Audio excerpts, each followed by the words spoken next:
Assalamualaikum warahmatullahi wabarakatuh. Innal hamdalillahi nahmaduhu wa nasta'inuhu wa nastaghfiruh wa na'udzu billahi min syururi anfusina wa min sayyiati a'malina. May yahdihillahu fala mudilla lahu wa may yudlil fala hadiyalah. Asyhadu an la ilaha illallah wahdahu la syarika lah wa asyhadu anna Muhammadan abduhu wa rasuluh. Qala Allah ta'ala ya ayyuhalladzina amanu taqullaha haqqa tuqatih wa la tamutunna illa wa antum muslimun. Amma ba'd, para jamaah yang dimuliakan oleh Allah, alhamdulillah kita bersyukur kepada Allah Subhanahu wa taala atas segala limpahan nikmat dan karunia yang Allah Subhanahu wa taala berikan kepada kita. Salawat dan salam semoga tercurahkan kepada Nabi kita Muhammad sallallahu alaihi wasallam beserta keluarganya, sahabatnya, tabi'in, tabi'ut tabi'in, dan orang-orang yang senantiasa mengikuti risalahnya hingga akhir zaman.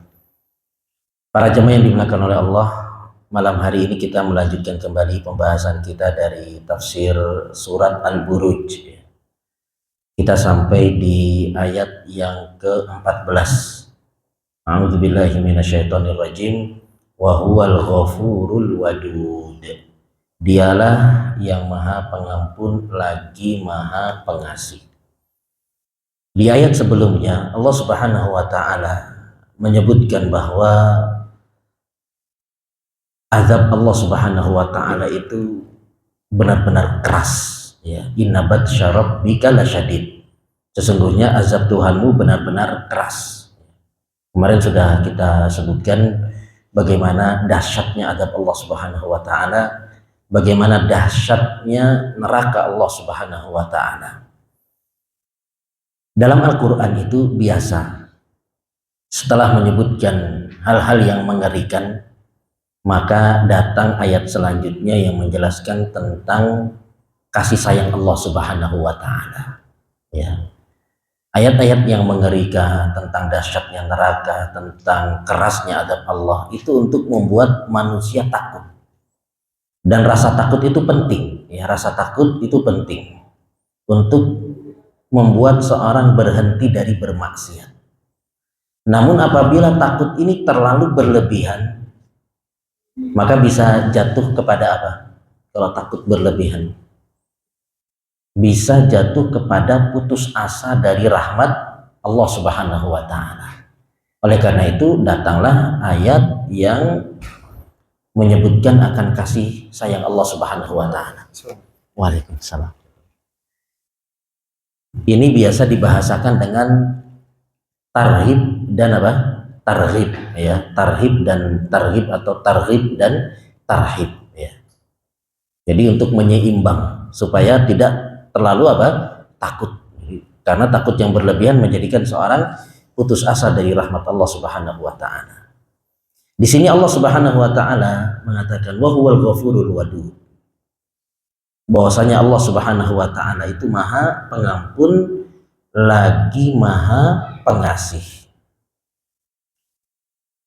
Bagaimana luasnya ampunan Allah Subhanahu wa ta'ala, ya. Bagaimana luasnya ampunan Allah Subhanahu wa ta'ala. Luasnya ampunan Allah Subhanahu wa ta'ala itu yang pertama adalah sebanyak apapun dosa pasti akan diampuni oleh Allah. Ini yang pertama, ya. Sebanyak apapun dosa pasti akan diampuni. Kemudian yang kedua, menunjukkan akan luasnya ampunan Allah adalah sebanyak apapun orang yang minta ampun akan diampuni. Jadi sebanyak apapun, berapapun yang minta ampun kepada Allah akan diampuni oleh Allah. Kemudian yang ketiga, sebesar apapun dosa, sebesar apapun akan diampuni oleh Allah. Kemudian yang keempat, sesering apapun dosa itu diulangi, maka tetap akan diampuni oleh Allah Subhanahu wa ta'ala, ya. Kita bahas yang pertama, sebanyak apapun dosa akan diampuni oleh Allah. Sebanyak apapun dosa kita akan diampuni oleh Allah Subhanahu wa ta'ala. Mungkin dulu kita sebelum hijrah banyak melakukan maksiat, malam, minum khamar, habis itu zina, ya, kemudian berantem sama orang, tawuran, ya, sebanyak apapun dosa, kalau kita minta ampun akan diampuni oleh Allah. Sebagaimana dalam hadis qudsi, Allah Subhanahu wa taala berfirman, "Ya bani Adam, lau balaghat dzunubuka ananas sama, summa astaghfarni ghafartu laka." Wahai Bani Adam, seandainya dosamu itu setinggi langit. Kira-kira dosa setinggi langit banyak atau enggak? Oh, banyak sekali, ya. Seandainya dosamu itu setinggi langit, kemudian engkau memohon ampun kepadaku, ghafartulak, aku akan apa? Ampuni dosa-dosamu. Ya. Ya, sebagaimana tadi sudah kita sebutkan, ya, kita sebelum hijrah mungkin banyak melakukan maksiat, mungkin kita nggak pernah sholat, ya. Tapi kalau kita kemudian bertaubat, maka Allah Subhanahu wa taala akan mengampuni dosa-dosa kita. Kemudian yang kedua, sebanyak apapun orang yang minta ampun, maka Allah Subhanahu wa taala akan ampuni. Seandainya banyak manusia, karena memang banyak, ya, orang yang melakukan dosa, maksiat, terlebih dalam hadis Nabi Shallallahu alaihi wasallam mengatakan, kullu bani adama khata', seluruh bani Adam itu banyak melakukan kesalahan. Seandainya semuanya minta ampun, maka akan diampuni oleh Allah Subhanahu wa taala. Kalau kita ada orang yang zolim sama kita, kadang-kala kita pilih-pilih yang kita maafkan, ya, yang dedengkot-dedengkotnya, ya, kemudian yang ketuanya, ya, biasanya tidak kita apa? Maafkan. Tapi Allah Subhanahu wa taala berapapun, ya, akan diampuni oleh Allah. Sebagaimana Allah Subhanahu wa taala berfirman, wa inni laghaffarul liman taab. Sesungguhnya aku ini mengampuni siapapun yang bertaubat kepadaku. Karena itu diceritakan ketika tukang sihirnya Fir'aun. Tukang sihirnya Fir'aun banyak atau tidak? Banyak, ya. Ketika melihat apa yang dilakukan oleh Nabi Musa alaihissalam, beliau melemparkan tongkatnya, kemudian tongkatnya berubah menjadi ular, maka semuanya langsung apa? Sujud. Langsung bertaubat kepada Allah Subhanahu wa taala, dan jumlah mereka banyak, dan diterima semuanya taubatnya oleh Allah Subhanahu wa taala. Kemudian yang ketiga, sebesar apapun dosa, sebesar apapun dosa kita, ya. Kalau yang pertama tadi sebanyak apapun.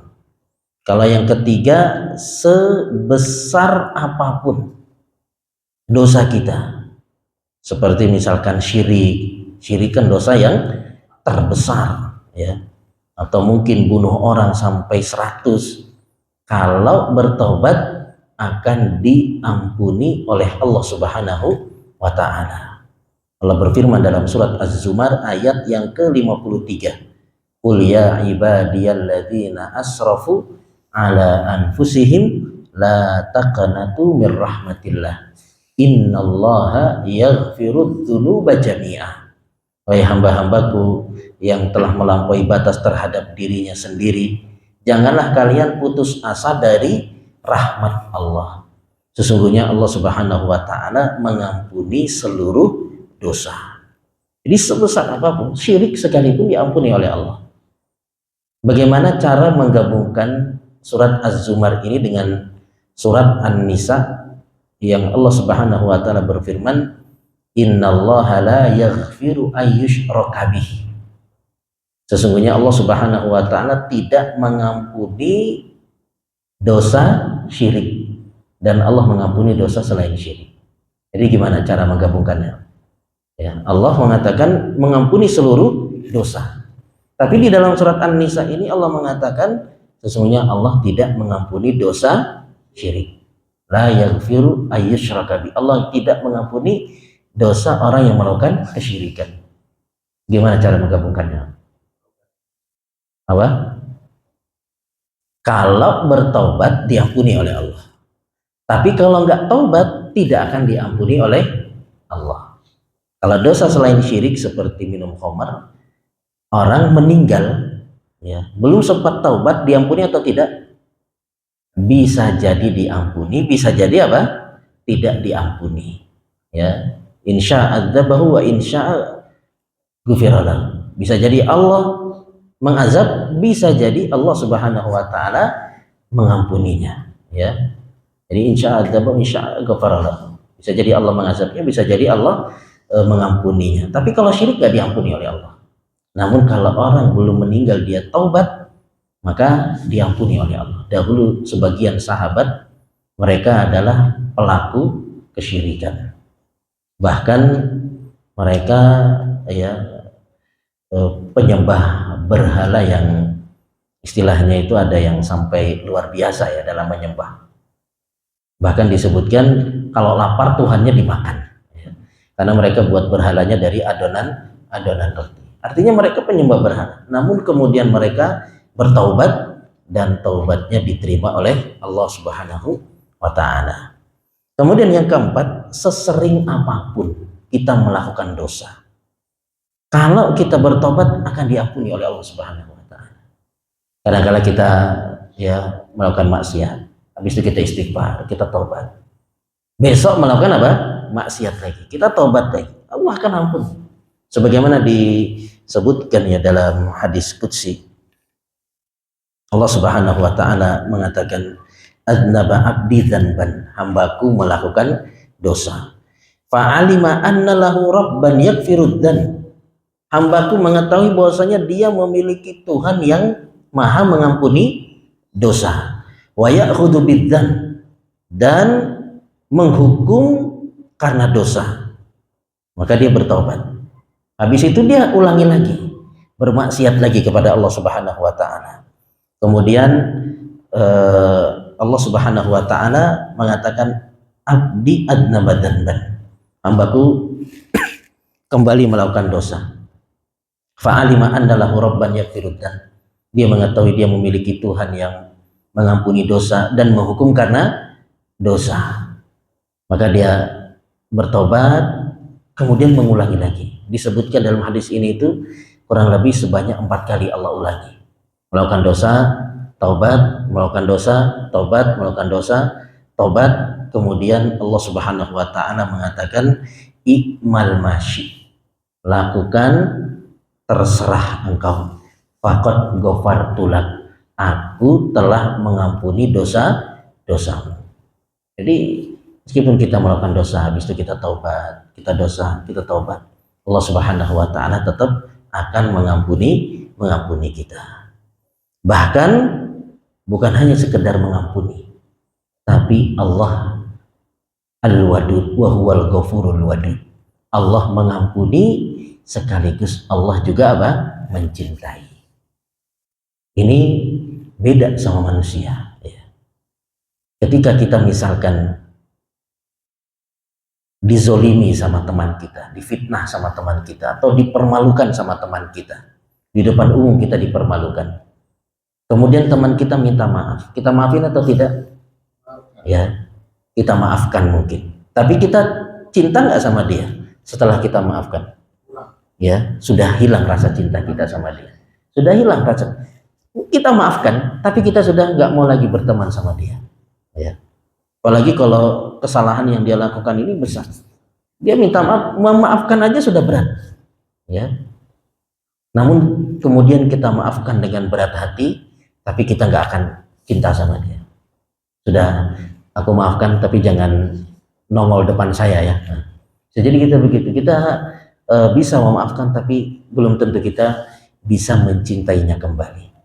Tapi Allah Subhanahu wa taala Al-Ghafur Al-Wadud, Allah mengampuni dan Allah Subhanahu wa taala apa? Mencintai. Karena itu disebutkan dalam ayat yang lain, innallaha yuhibbut tawwabin. Allah Subhanahu wa taala mencintai orang-orang yang bertaubat. Ya. Jadi ketika seorang itu dia melakukan dosa, dia bertaubat, ya, taubat yang diterima sekaligus dicintai oleh Allah Subhanahu wa taala.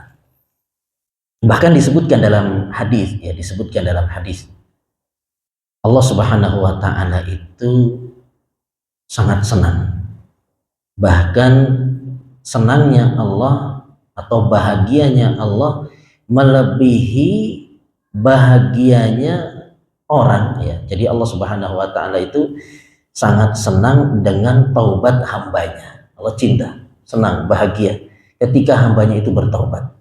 Melebihi bahagianya siapa? Orang yang kehilangan onta yang berisi bekalnya ketika di padang pasir ya. Jadi orang di padang pasir bawa bekal ya penuh seisi onta, kemudian dia istirahat, bangun-bangun ontanya hilang. Maka dia cari-cari onta itu nggak ketemu-ketemu. Akhirnya dia pasrah. Karena kalau udah di padang pasir bekal habis, udah nggak ada penjual nasi goreng, nasi padang, es cendol, nggak ada. Sehingga dia pasrah. Dia duduk di bawah pohon, dia tidur, dan tinggal nunggu mati saja. Ketika dia tidur, bangun-bangun, ontanya apa? Ada di depan dia. Padahal udah cari-cari nggak ketemu. Ketika dia sudah pasrah mau mati, tiba-tiba ontanya datang. Bahagia atau tidak? Sangat bahagia sekali. Sampai-sampai dia terbalik, dia mengatakan, ya Allah, aku Tuhanmu dan engkau adalah hambaku. Ya. Jadi inilah Allah Subhanahu wa taala ya.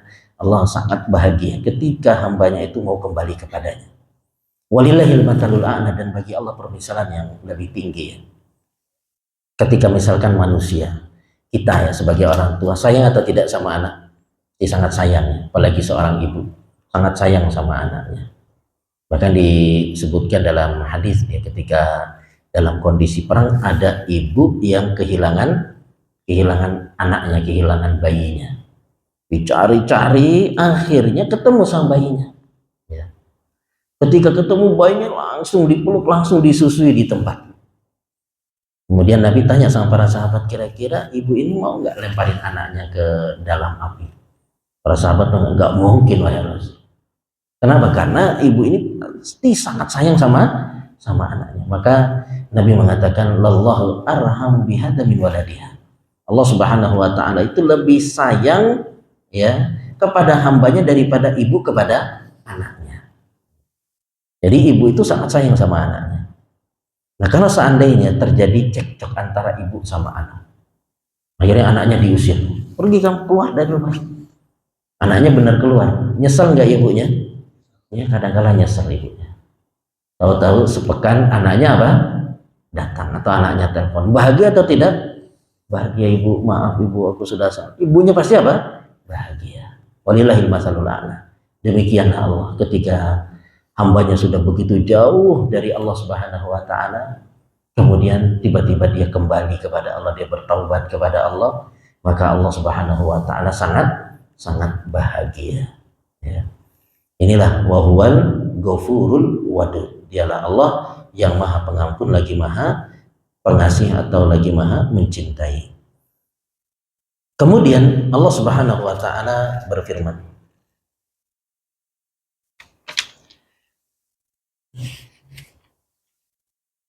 Dzul arsyil majid, yang mempunyai arsy lagi maha mulia.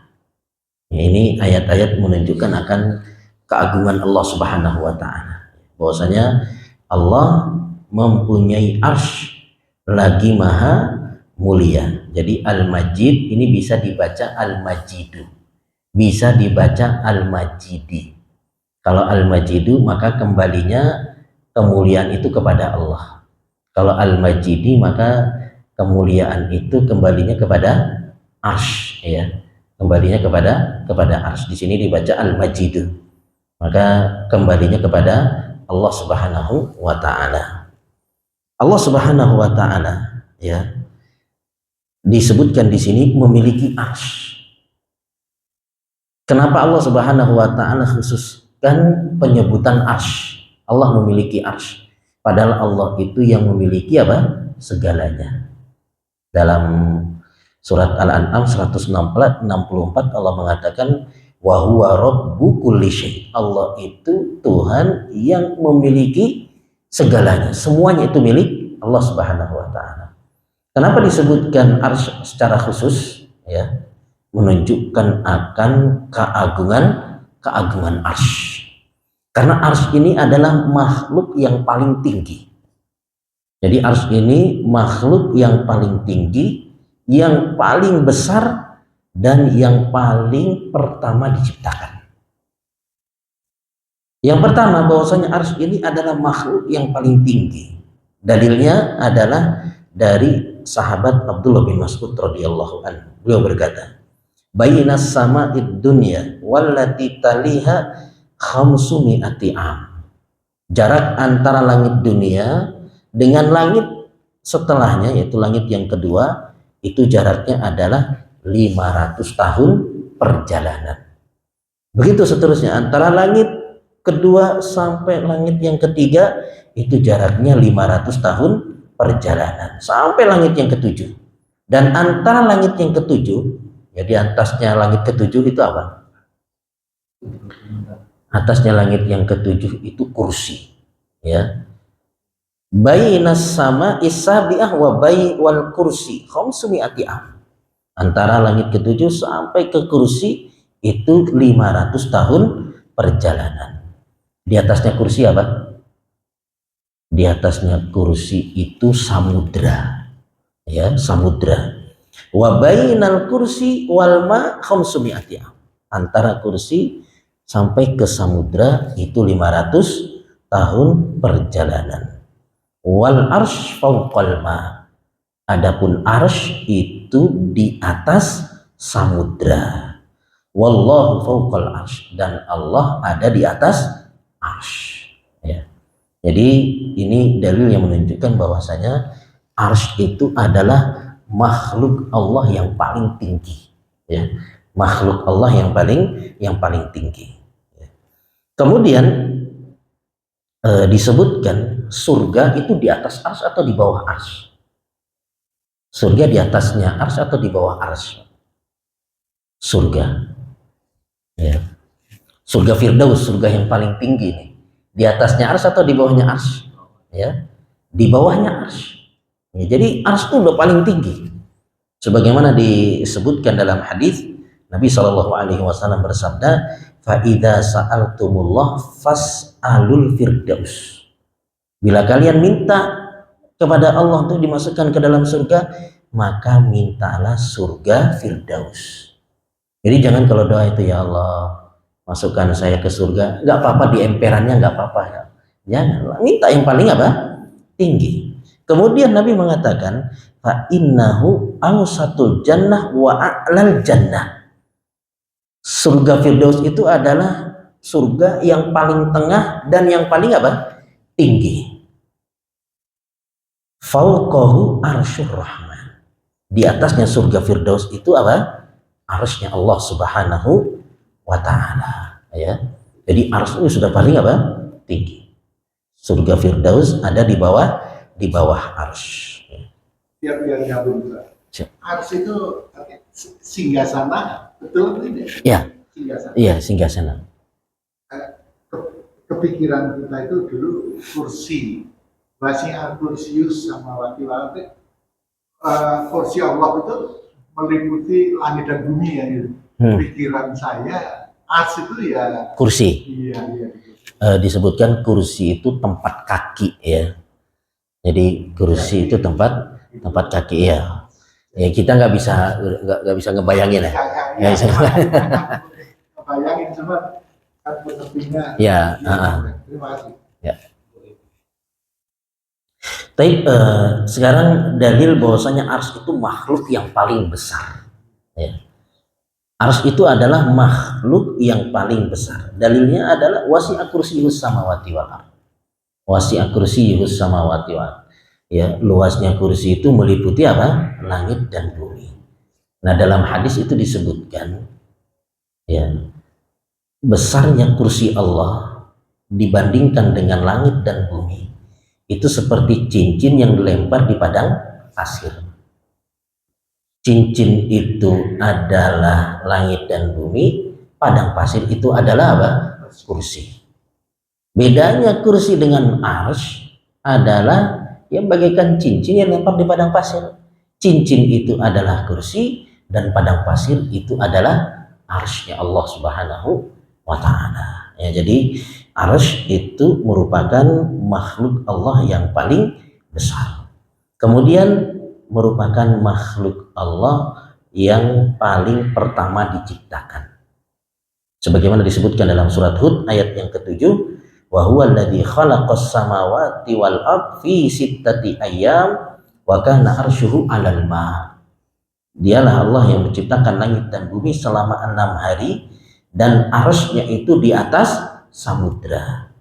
Artinya arsy sudah ada ketika langit dan bumi diciptakan. Memang ada yang mengatakan yang pertama kali diciptakan itu adalah qalam, pena.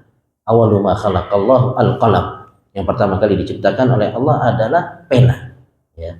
Namun wallahu a'lam disebutkan bahwa yang paling pertama diciptakan oleh Allah itu adalah arsy-Nya Allah Subhanahu wa ta'ala. Ya.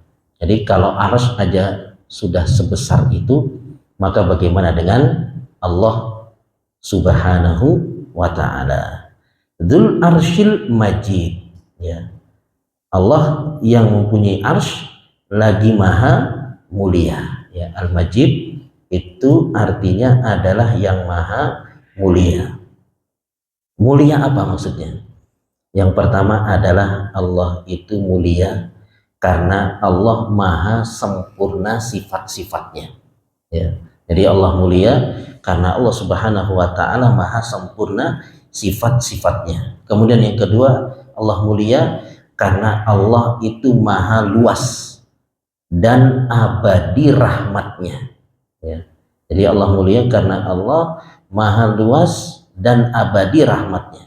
Yang ketiga adalah karena Allah itu maha besar kekuasaannya.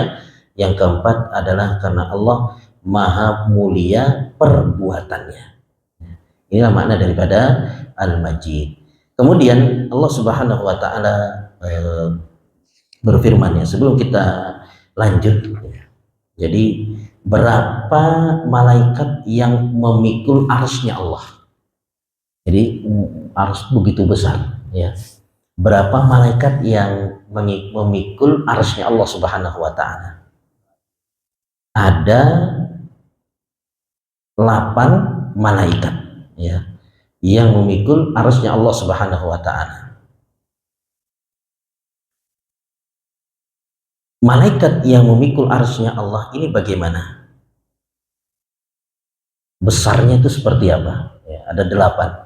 Ya, tapi besarnya seperti apa malaikat yang memikul arsy-Nya Allah Subhanahu wa ta'ala?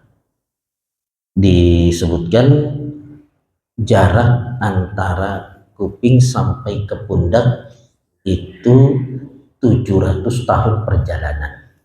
Ya. Bagaimana dari kepala sampai apa? Kaki. Ya.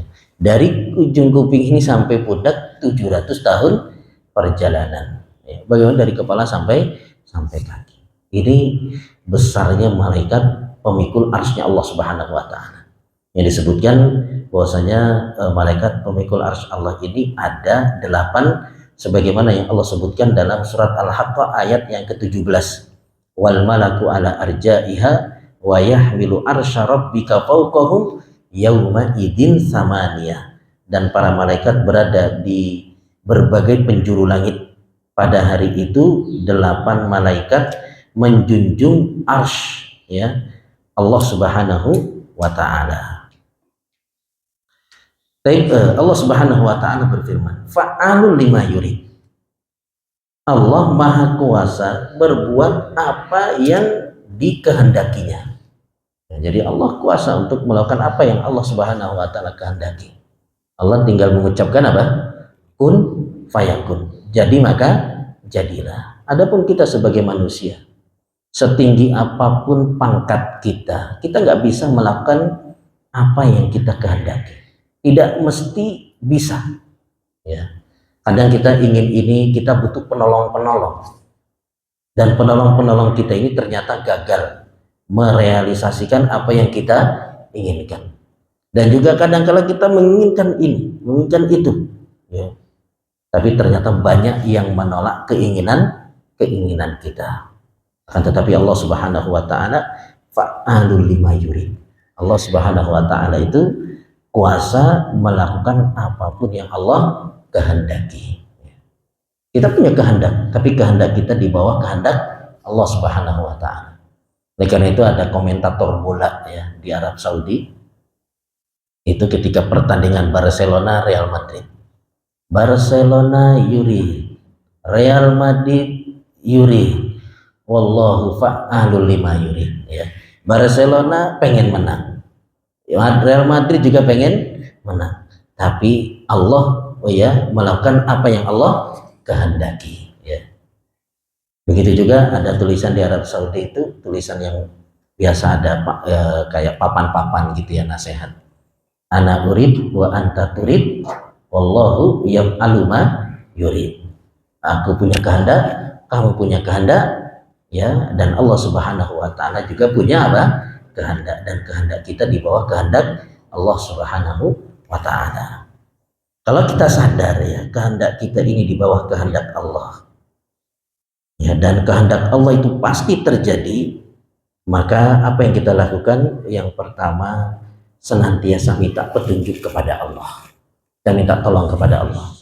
Jadi kalau kita sadar kehendak kita ini di bawah kehendak Allah dan kehendak Allah pasti terjadi, maka kita minta selalu petunjuk kepada Allah. Kita ingin melakukan sesuatu, kita minta kepada Allah Subhanahu wa ta'ala. Kemudian yang kedua, setelah kita meminta petunjuk kepada Allah, maka kita mengerjakan apa yang kita rencanakan itu dengan maksimal ya. Jadi setelah kita minta petunjuk kepada Allah, maka kita mengerjakan apa yang kita inginkan dengan maksimal. Kemudian yang ketiga, kita berlapang dada apabila yang kita inginkan itu ternyata tidak terjadi ya. Jadi kita punya keinginan mau safar ke Mekah misalkan ya, kita minta petunjuk kepada Allah. Allah permudah perjalanan kami, Allah datangkan uangnya ya. Kemudian kita maksimal mencari travel yang terbaik. Kita tanya teman-teman, kita lihat media sosialnya gimana ini travelnya, kita setor uang ke sana ya. Qadarullah kita sudah minta yang terbaik, ternyata pas kita setor kebagian gak enaknya, travelnya bangkrut atau uangnya dibawa kabur, selesai ya. Maka yang ketiga, kita berlapang dada atas apa yang terjadi ya. Kita berlapang dada, kita mengucapkan apa? Qadarullah wa masyafa. Ya sudah, apa? Ini sudah takdir dari Allah. Dan kita ingat ayat wa asa an takrahu syai'an wa huwa khairul lakum. Ya, bisa jadi engkau tidak menyukai sesuatu ya, padahal itu adalah baik bagimu. Ya, saya punya kawan nih. Ya, dia sudah setor uang ya ke salah satu travel. Mungkin sudah nabung lama ya, setor berangkat. Begitu setor, travelnya bermasalah, ditangkap polisi ya, nggak jadi berangkat. Namun sepertinya hari ini dia berangkat. Dia barusan tanya-tanya, emang sebulan yang lalu pas ketemu dia udah ngomong dia dapat hadiah dari kantor, bisa berangkat dengan gratis ya. Wa asa an takrahu syai'an wa huwa khairul lakum. Jadi engkau tidak menyukai sesuatu padahal itu adalah baik bagimu. Mungkin perjalanan kita tertunda saja ya. Maka kalau kita tahu Allah itu fa'alu lima yurid, maka kita lakukan apa? 3 hal tadi ya. Selalu minta petunjuk kepada Allah, kerjakan apa yang kita inginkan dengan maksimal. Kemudian yang ketiga, kita berlapang dada seandainya apa yang kita inginkan itu ternyata tidak terwujud ya. Kemudian Allah Subhanahu wa taala berfirman, hal ataka hadithul junud. Sudahkah datang kepadamu berita kaum-kaum penentang Fir'aun wa Tsamud, yaitu Fir'aun dan kaum Samud. Fir'aun dan kaum Samud. Nabi siapa yang diutus kepada Fir'aun? Nabi Musa. Nabi siapa yang diutus kepada kaum Samud? Nabi Saleh ya. Ini ayat untuk memberikan motivasi kepada Nabi Shallallahu Alaihi Wasallam. bahwasanya bukan kamu saja wahai Muhammad yang ditentang, yang ajarannya tidak diterima, tapi nabi-nabi yang lain juga mendapatkan hal yang sama. Nabi Musa diusir, ya. Nabi Soleh didustakan. Jadi ini untuk motivasi, ya, untuk hiburan bagi Nabi Shallallahu Alaihi Wasallam. Jadi kisah-kisah di dalam Al-Quran itu diantara tujuannya adalah untuk hiburan bagi Nabi Shallallahu Alaihi Wasallam, karena dakwah yang berat, ya, butuh hiburan. Ya, dakwah Nabi berat. Nabi ketika dihina, diejek itu sakit hati atau tidak? Sakit hati atau tidak? Sakit hati. Allah Subhanahu wa taala mengatakan walaqad na'lamu annaka yadiku sadruka bima yaqulun. Kami tahu wahai Muhammad, hatimu itu apa? Sakit karena ucapan mereka. Ya, jadi diceritakan tentang nabi-nabi, ya, atau diceritakan tentang kisah-kisah itu untuk menghibur Nabi Shallallahu Alaihi Wasallam, dan juga sebagai ancaman bagi orang-orang musyrikin Quraisy yang menolak dakwah Nabi. Kalau kalian menolak dakwah Nabi, ini nasib kalian. Ya, seperti Fir'aun yang ditenggelamkan, seperti, ya, kaum Samud yang diazab oleh Allah Subhanahu wa taala. Ya. Jadi kenapa disebutkan Fir'aun dan juga kaum Samud? Disebutkan kaum Samud itu karena Nabi Soleh itu adalah nabi yang berasal dari bangsa Arab, sehingga orang-orang musyrikin Quraisy tahu kisah apa? Kisah daripada kaum Samud. Adapun Fir'aun memang bukan dari bangsa Arab, ya, tapi kisah tentang ditenggelamkannya Fir'aun ini adalah kisah yang masyhur, ya, kisah yang masyhur. Jadi ini ayat untuk hiburan bagi Nabi Shallallahu Alaihi Wasallam dan sekaligus ancaman bagi orang-orang musyrikin Quraisy yang menolak dakwah Nabi Shallallahu Alaihi Wasallam. Kemudian Allah Subhanahu Wa Taala berfirman, Balil ladzina kafaru fi takdzib. Sesungguhnya orang-orang kafir selalu mendustakan. Ya, orang-orang kafir itu selalu mendustakan. Mendustakan siapa? Mendustakan Allah, mendustakan Rasul, mendustakan Al-Quran, mendustakan apa lagi, Pak? Hari kiamat. Makanya di dalam surat Al-Mursalat ayat wailu yauma idzil lil mukadzibin itu berulang, ya. Dalam surat Al-Mursalat ayat wailu yauma idzil lil mukadzibin, kecelakaan pada hari ini bagi orang-orang yang mendustakan. Terulang berapa kali? Terulang berapa kali? Sekitar kurang lebih 10 kali. Ayat wailu yauma idzil lil mukadzibin, sama seperti dalam surat Ar-Rahman, ya. Fabi ayyi ala rabbikuma tukadziban. Hanya saja fabi ayyi ala rabbikuma tukadziban lebih banyak. Ya, adapun dalam surat Al-Mursalat ini ada 10. Sebutkan kenapa diulang-ulang sebanyak 10 kali? Karena banyak kedustaan yang dilakukan oleh orang-orang musyrikin. Banyak kedustaan yang mereka lakukan. Maka mereka akan mendapatkan azab sebanyak kedustaan yang mereka dustakan, ya. Jadi azab itu bertingkat-tingkat. Kalau mendustakannya cuma beberapa, maka ya dia mendapatkan azabnya tidak terlalu apa? Keras lah ibaratnya. Tapi kalau semua didustakan, maka azabnya akan semakin apa? Keras, ya. Quran didustakan, Nabi didustakan, hari kiamat didustakan, ya. Azab Allah didustakan, bahkan dihina, diejek, seperti Abu Jahal yang ngejek apa? Zakum, ya. Tahu nggak kalian zakum apa? Zakum itu adalah kurma ajwa pakai keju, ya, pakai yogurt. Jadi kalau ada kita makan bareng-bareng. Ini azab Allah apa? Didustakan, diejek bahkan. Jadi inilah orang-orang musyrikin Quraisy yang senantiasa mereka mendustakan apa yang dibawa oleh Nabi Shallallahu Alaihi Wasallam. Kemudian Allah Subhanahu Wa Taala mengancam mereka, sekaligus ini hiburan bagi Nabi. Wallahu min waraihim muhit. Padahal Allah mengepung mereka dari belakang mereka. Hiburan bagi Nabi Shallallahu Alaihi Wasallam, bahwasanya mereka ini dikepung oleh Allah Subhanahu Wa Taala. Apa makna daripada muhit? Ya, mereka ini dikepung oleh Allah Subhanahu wa taala. Maknanya adalah bahwa Allah mengetahui apa yang mereka lakukan. Allah mengetahui apa yang dilakukan oleh Abu Jahal, apa yang dilakukan oleh Abu Lahab. Ya. Makanya dalam surat Al-Alaq itu ketika Abu Jahal mau menginjak kepala Nabi Shallallahu Alaihi Wasallam. Ya, jadi surat Al-Alaq itu kan dari ayat 6 sampai yang terakhir itu bercerita tentang Abu Jahal yang mau menginjak kepala Nabi Shallallahu Alaihi Wasallam ketika beliau sholat. Abadan ida sholat.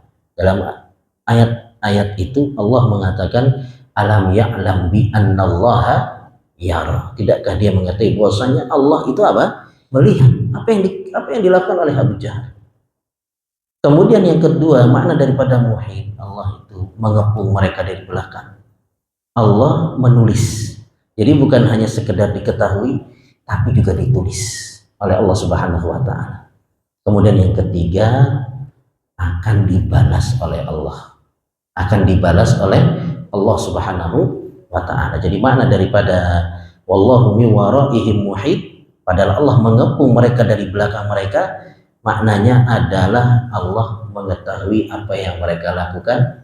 Allah sudah tulis apa saja yang mereka lakukan dan akan Allah Subhanahu wa taala balas. Dan pembalasan Allah bisa di dunia, bisa di akhirat. Dan sebagian sudah dibalas oleh Allah Subhanahu wa taala di dunia. Seperti Abu Jahal itu dihinakan matinya. Siapa yang membunuh Abu Jahal? Ya. Dua anak kecil yang masih berusia 14 tahun sama 13 tahun ya. Muawid dan Mu'ad kalau nggak salah ya, anak muda ya, yang membunuh Abu Jahal, anak kecil ya. Kemudian setelah mati dimasukkan ke dalam sumur Badar oleh Nabi Shallallahu Alaihi Wasallam. Ada sekitar 24 gembong musyrik dimasukkan ke dalam sumur Badar oleh Nabi Shallallahu Alaihi Wasallam. Kemudian diantara juga yang mendapatkan balasan dari Allah adalah Abu Lahab yang senantiasa menghina, mengejek Nabi, ya padahal dia adalah paman Nabi, maka dibalas oleh Allah Subhanahu wa taala. Apa balasan untuk Abu Lahab di dunia? Itu disebutkan Abu Lahab ini sakit. Ya, sakit kemudian mati. Ya, menimbulkan bau ya, jadi mungkin sakitnya kolera atau apa ya.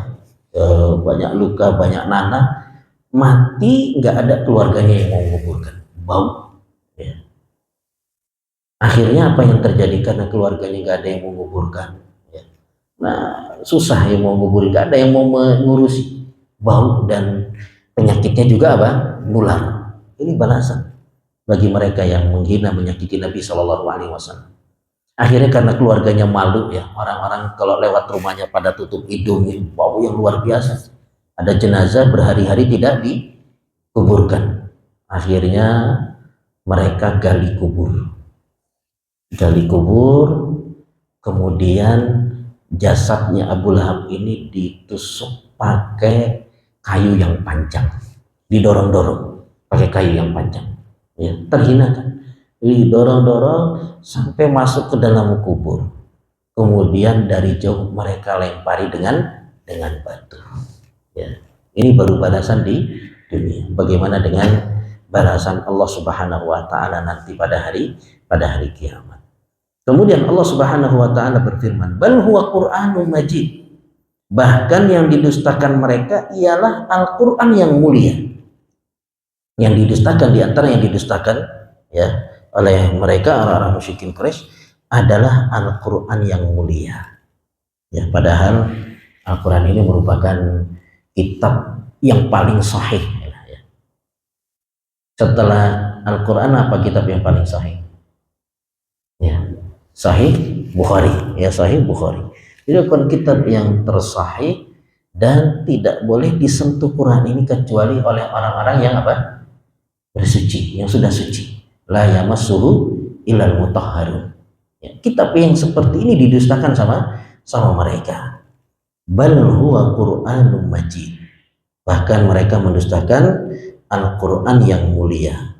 Apa makna daripada Al-Quran itu mulia? Maknanya yang pertama adalah mulia kandungannya. Jadi Al-Quran itu mulia kandungannya. Bisa diamalkan kapan saja, di mana saja, dan siapapun bisa mengamalkan.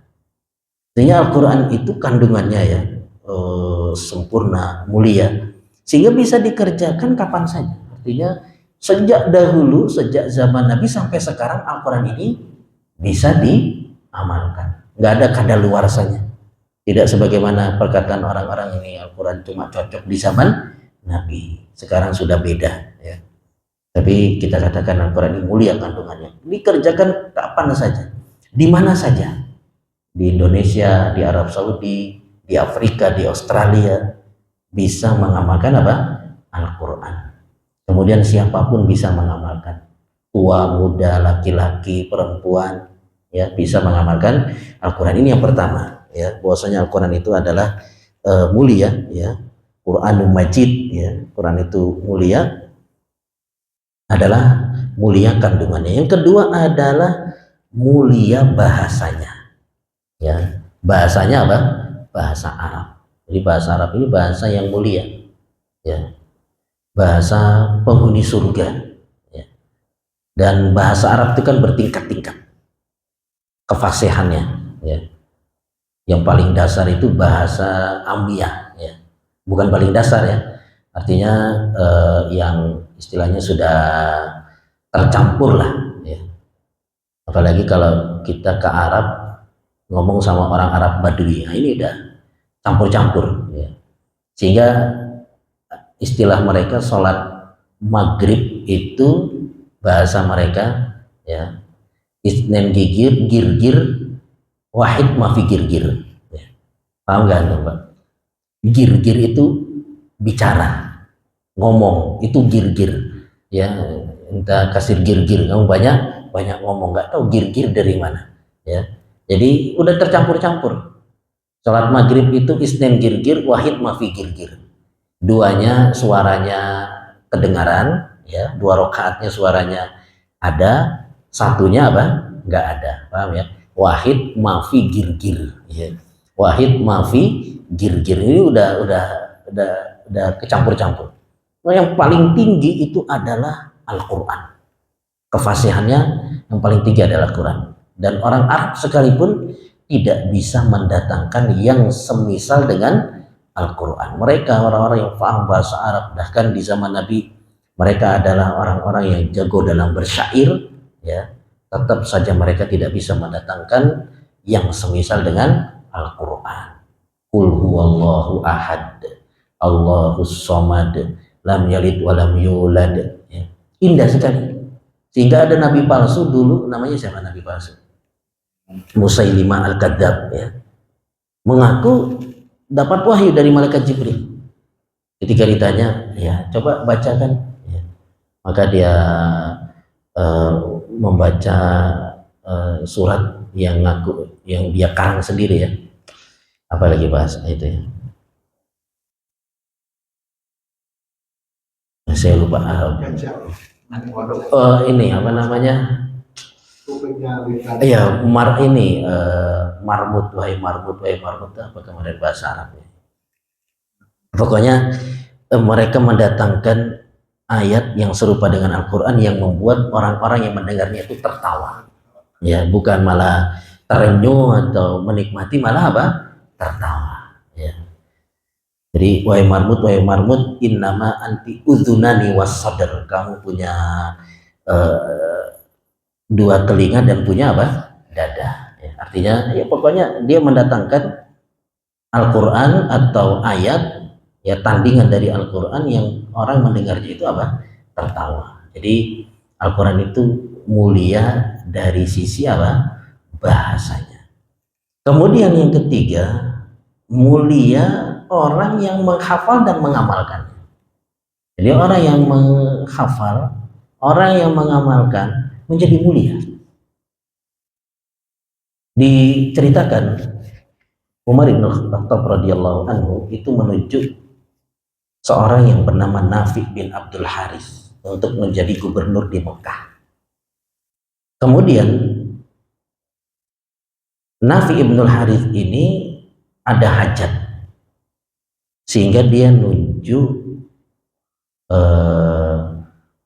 pelaksana apa namanya, wakil PLT ya, menunjuk PLT ya. Kemudian dia pergi. Ketika Nafi ibnul Haris ini pergi ke suatu daerah, ada urusan, ternyata ketemu sama Umar bin Khattab radhiyallahu anhu. Ketemu sama Umar. Maka ditanya sama Umar, kamu serahkan kepada siapa tugasmu itu? Maka Nafi ibnul Haris ini mengatakan, aku serahkan kepada Ibnu Abza. Siapa itu Ibnu Abza? Umar nggak tahu siapa itu Ibnu Abza. Maka dia mengatakan dia adalah seorang budaknya atau mantan budak.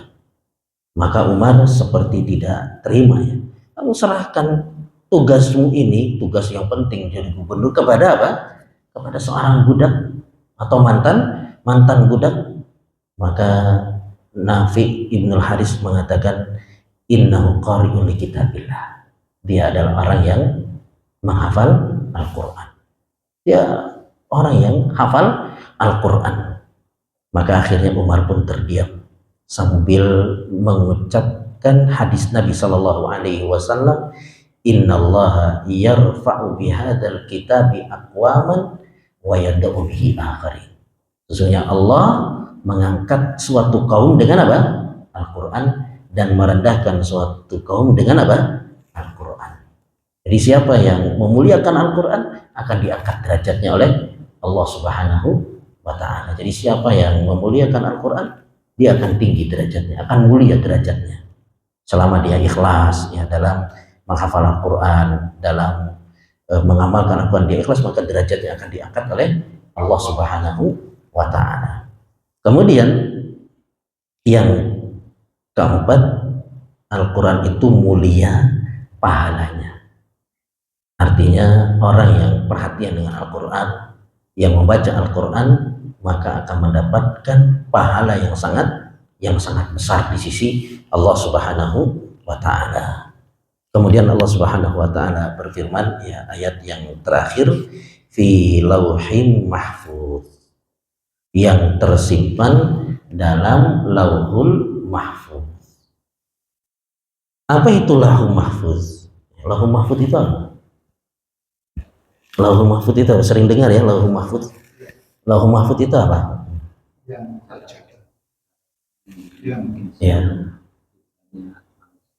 catatan yang dibuat sebelum diciptakan manusia. Ya, tepatnya lauhul mahfuz itu adalah kitab. Ya, jadi lauhul mahfuz itu adalah kitab. Sebagaimana yang Allah Subhanahu wa Ta'ala sebutkan dalam surat Al-Hajj ayat yang ke-70. Alam ta'lam annallaha ya'lamu ma fis sama'i wal ard. Inna dzalika fi kitab. Alam ta'lam annallaha ya'lamu ma fis sama'i wal ard. Ya, tidakkah kamu mengetahui bahwasanya Allah itu mengetahui apa yang ada di langit dan apa yang ada di bumi. Karena yang demikian itu sudah ada di kitab, yaitu di Lauhul Mahfuz. Di mana Lauhul Mahfuz itu?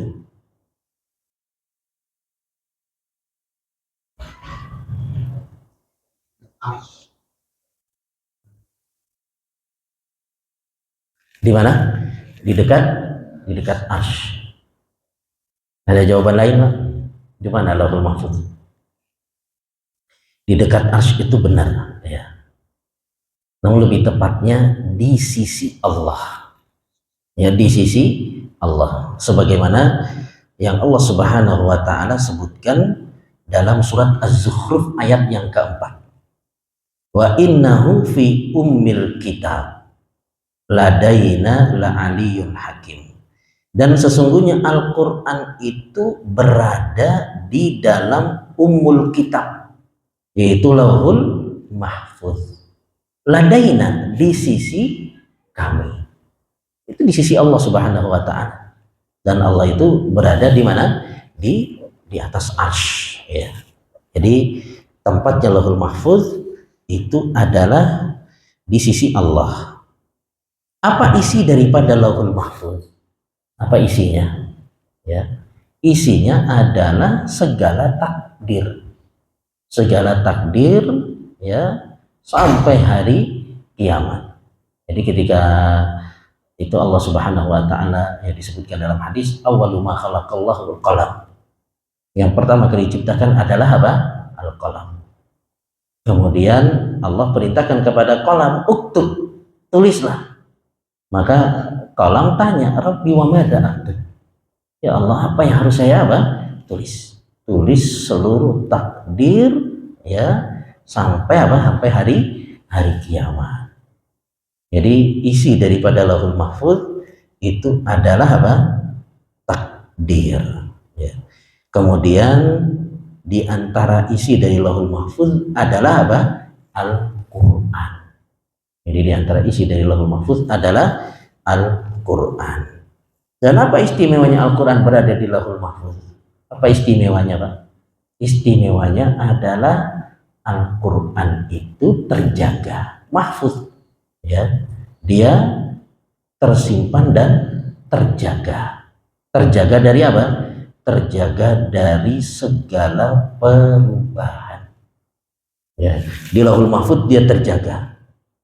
Kemudian ketika diturunkan, itu Al-Quran diturunkan melalui malaikat Jibril, malaikat yang disebut dengan Al-Amin, yang terpercaya. Sebagaimana yang Allah Subhanahu wa Ta'ala sebutkan dalam surat Asy-Syu'ara ayat yang ke-193. Nazala bihi ruhul amin. Al-Quran dibawa turun oleh ruhul amin, itu malaikat Jibril alaihissalam. Kemudian diberikan kepada siapa? Manusia yang paling terpercaya, yang sebelum diangkat jadi nabi saja digelari dengan apa? Al-Amin, yaitu Nabi Shallallahu Alaihi Wasallam. Kemudian Al-Quran ini diajarkan oleh Nabi Shallallahu Alaihi Wasallam kepada para sahabatnya, yang mana para sahabat juga adalah orang-orang yang terpercaya. Mereka adalah orang-orang yang memiliki hafalan yang sangat kuat. Jadi dahulu mereka itu nggak tulis, tapi mereka memiliki hafalan yang sangat kuat. Ya, belum dibukukan lah istilahnya. Mereka mungkin sudah tulis di pelepah kurma, di kulit-kulit pohon, atau di kulit, ya. Jadi mereka ini hafal, belum dituliskan. Nanti ketika pada khilafah Abu Bakar banyak penghafal Al-Quran dari kalangan sahabat yang terbunuh, barulah kemudian mereka kepikiran untuk membukukan Al-Quran, dan berlanjut sampai masa Utsman bin Affan radhiyallahu anhu. Jadi Al-Quran ini senantiasa terjaga sampai zaman kita. Al-Quran tetap terjaga melalui para penghafal Al-Quran, bahkan melalui anak-anak kecil, bukan ulama-ulamanya, anak-anak kecil, ya. Anak-anak kecil itu seandainya ada imam baca, kadangkala yang negur siapa? Anak kecil, ya. Kadangkala lewat anak kecil yang kurang normal, ya. Saya pernah ada di sebuah masjid, itu ada anak yang kurang normal, ya, suka senyum-senyum, suka ngomong, kita lagi ngomong sama orang tua diselak sama dia. Ya memang orang yang kurang normal, tapi jamaah ngomong ini anak suka benerin imam, ya, suka benerin imam, dia banyak hafalannya. Bahkan mungkin juga kita pernah lihat ya di Hafidz Indonesia, ada anak yang cacat tapi kuat hafalannya. Jadi terjaga melalui mereka, ya, para penghafal Al-Quran. Jadi Al-Quran ini dijaga. Seandainya ada orang yang merubah Al-Quran satu huruf saja, sudah ketahuan. Oleh karena diceritakan, ya, ada orang non muslim hadir di pengajiannya khalifah. Ada orang non muslim hadir di pengajiannya khalifah. Dia tertarik. Kemudian karena dia hadir begitu antusias, diajak sama khalifah, ya, Khalifah Al-Ma'mun atau siapa ya, itu untuk masuk Islam, tapi dia nolak. Dia nggak mau. Ya sudah, la ikraha fiddin, tidak ada paksaan dalam beragama. Kemudian tahun berikutnya khalifah ngadain pengajian lagi. Muncul lagi dia, hadir. Kemudian ketika dia muncul, dia ditanya, kenapa kau hadir? Maka dia mengatakan, saya hadir karena sekarang saya sudah Islam. Kenapa kau bisa memutuskan masuk Islam? Dia kemudian bercerita, saya setelah pengajian dari sini tahun lalu, saya itu ngetes, ya, saya ingin ngetes. Maka dia tulis Taurat, ya, 3 versi, dirubah-rubah sama dia. Kemudian dia datang ke tempat ibadah mereka. Mau beli nggak ini Taurat saya tulis? Dia punya bakat tulis, tulisannya itu bagus. Ya. Mau nggak? Maka, oh iya, bagus nih, bagus tulisannya, dibeli sama mereka. Dan mereka nggak sadar kalau tiga-tiganya ini sudah apa? Dirubah-rubah. Mereka nggak tahu. Kemudian dia nulis Injil dengan tulisan yang indah, dibawa lagi ke tempat ibadah, dijual. Mau nggak beli ini? Ya, kepada pendeta-pendeta mereka, dibeli, ya, dan mereka nggak ada yang sadar. Kemudian dia nulis Al-Quran, dikurang-kurangin, ditambah-tambahin, kemudian bawa ke masjid. Ya. Beli nggak? Beli. Ya, dicek nggak, palsu, Quran yang kau bawa ini apa? Palsu. Baru dari situ dia kemudian masuk ke dalam agama apa? Islam. Jadi Quran ini benar-benar apa?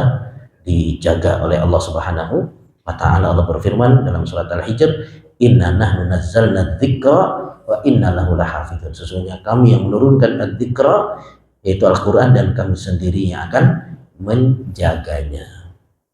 Wallahu ta'ala alam. Mungkin demikian yang bisa disampaikan pada kesempatan malam hari ini. Mudah-mudahan apa yang disampaikan ini bermanfaat bagi kita semua. Seperti biasa sebelum ditutup, bila ada yang bertanya dipersilahkan. Ya.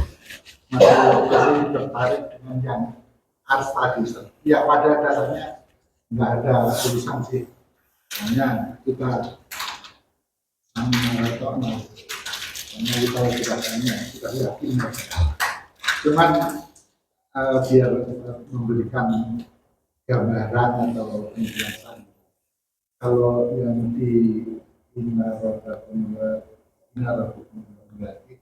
sama lagi pada visi tapi ayam semesta ada. Jadi setelah menjadikan bumi selama masa, kemudian berada di ars. Kemudian pada ada apa itu hadis qudsi atau itu pada sepertiga malam Allah turun ke langit bumi. Ada lagi yang bahwa tanpa artinya semua makhluk diketahui, tidak terkecuali selembar daun yang jatuh, semua diketahui. Terus kemudian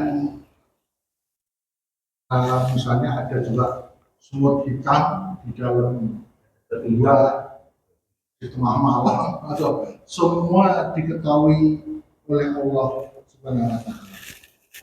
Kemudian Allah itu dekat sama kita, bahkan lebih dekat daripada ular. Minta tolong dari sekian banyak itu tadi itu, apakah itu ya ini pokoknya kekuasaan Allah seperti itu ya, atau bagaimana itu?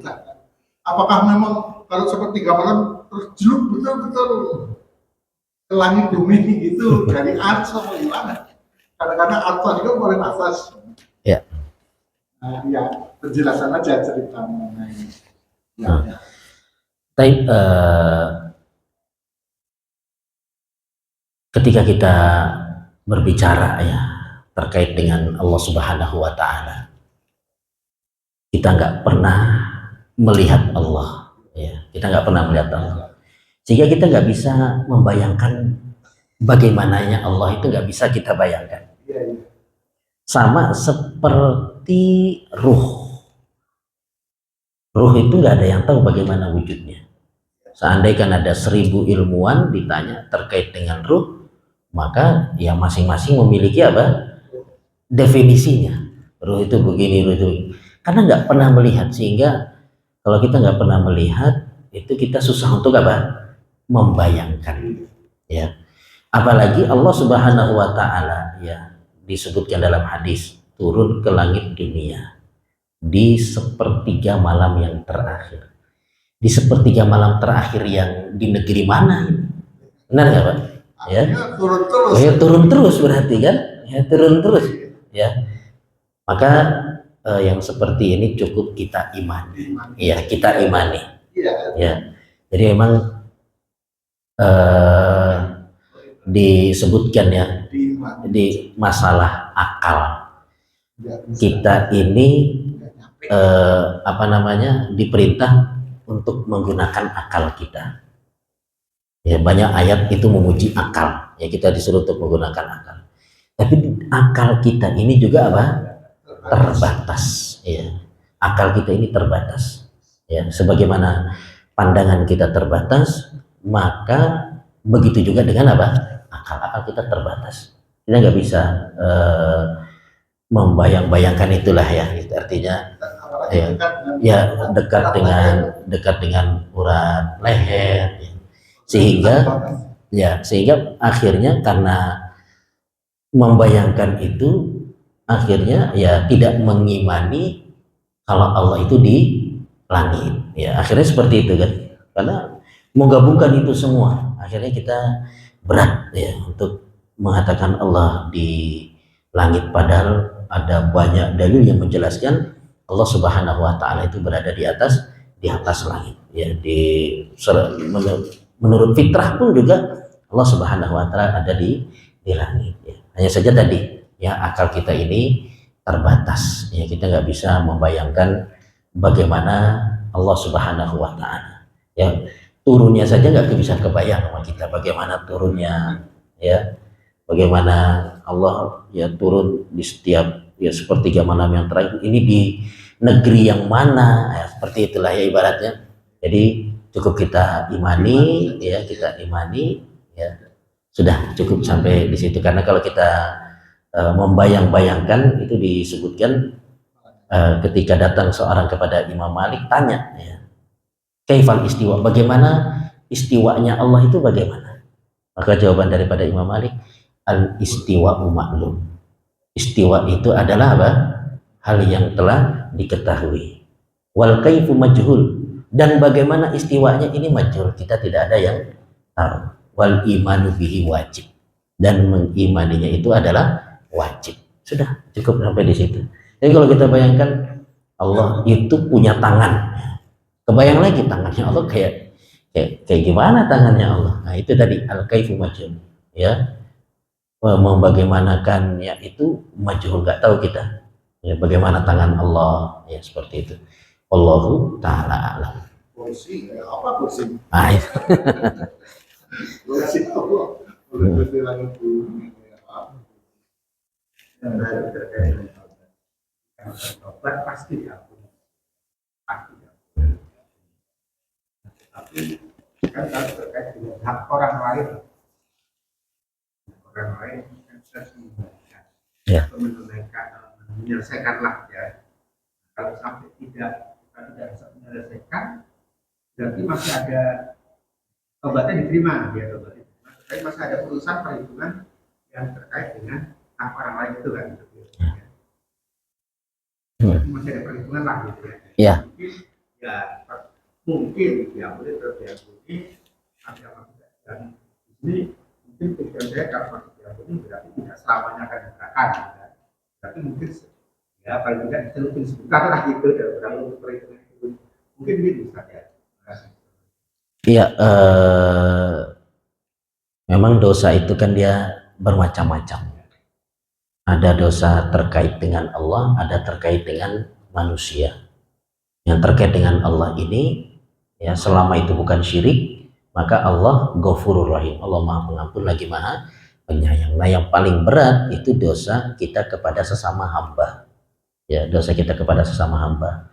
Seperti mungkin kita bunuh atau hutang nggak dibayar-bayar. Nah, ini repot nanti pada hari kiamat. Sebagaimana mungkin sering kita dengar hadis tentang orang yang bangkrut. Ya, orang yang bangkrut. Atau dulu nama muflis. Tahukah kalian orang yang bangkrut? Orang yang datang bawa pahala sholat, pahala puasa, pahala zakat, tapi bersama dengan itu dia pernah mencaci, pernah menumpahkan darah, pernah mengambil harta orang, sehingga di sidang nanti itu apa? Pahala dia dibagi-bagikan kepada orang-orang yang pernah dia zolimi. Ya.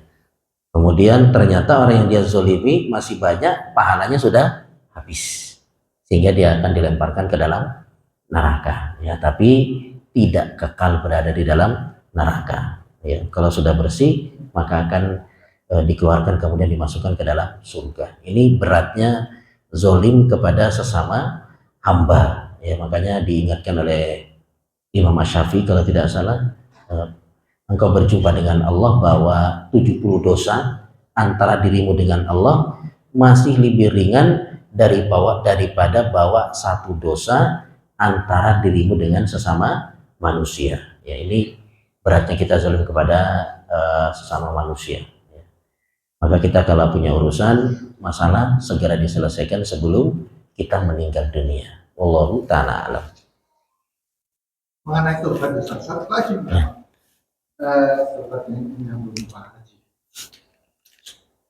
Bertobat minta ampun itu kalau yang pikiran saya, kalau menyadari kalau kita ada kesalahan atau dosa. Jadi kan kadang-kadang kita tidak menyadari kalau ada dosa atau kesalahan. Yang memang kalau udah begini berkurang mungkin ya, beda dengan dulu atau masih perjalanan. Kalau dalam rumah itu yang mungkin nggak begitu banyak dosa.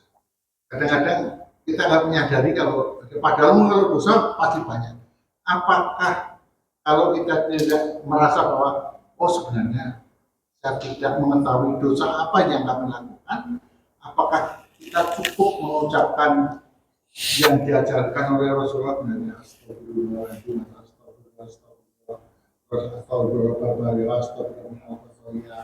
Allahumma anta rabbi dan seterusnya. Apakah cukup dengan itu tanpa kita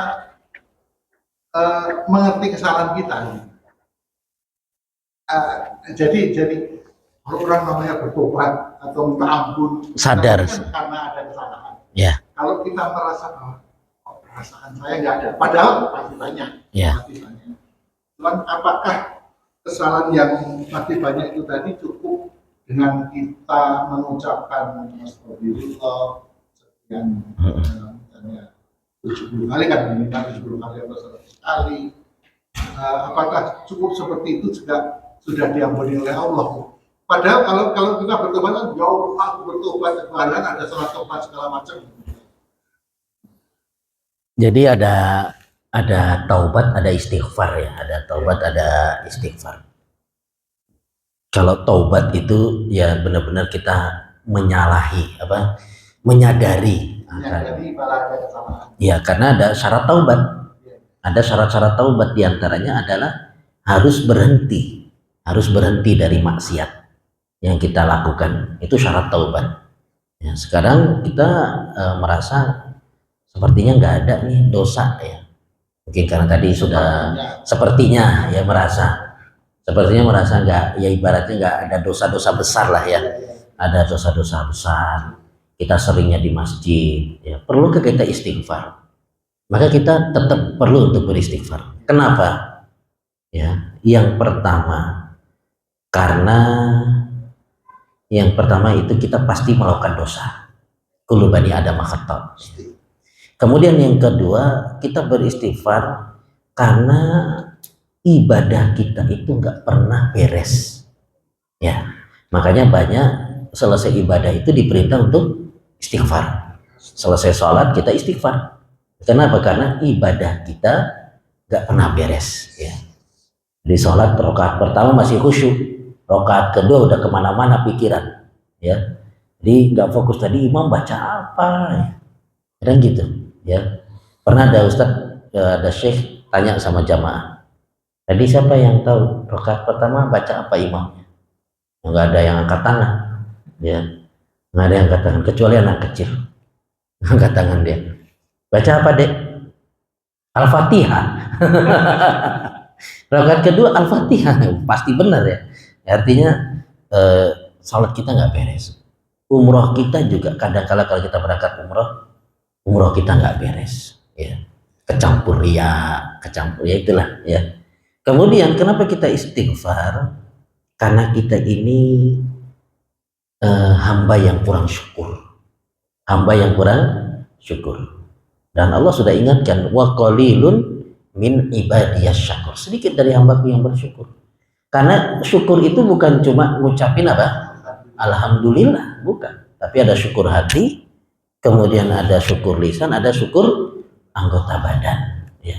Makanya kita diperintah untuk bersyukur, untuk beristighfar, karena kita ini adalah hamba yang kurang syukur. Kemudian kita tetap beristighfar karena istighfar itu adalah ibadah. Ya, kita diperintah untuk tetap istighfar karena istighfar itu adalah ibadah. Karena itu Nabi SAW terus beristighfar seharinya berapa? 100 kali. Kemudian yang terakhir, kenapa kita istighfar? Karena diperintah oleh Allah. Wastaghfirullah, beristighfarlah kalian kepada Allah. Jadi seperti itu. Kalau kita merasa mungkin ya tadi ya dosa kita nggak banyak, atau kalau dosa besar ya harus taubat. Tapi kalau istighfar ya kita untuk terus mengulang-ulang apa? Istighfar dengan alasan-alasan yang tadi sudah kita sebutkan. Wallahu taala alam. Cukup ya, kita cukupkan ya sampai di sini. Mudah-mudahan ada manfaatnya bagi kita semua.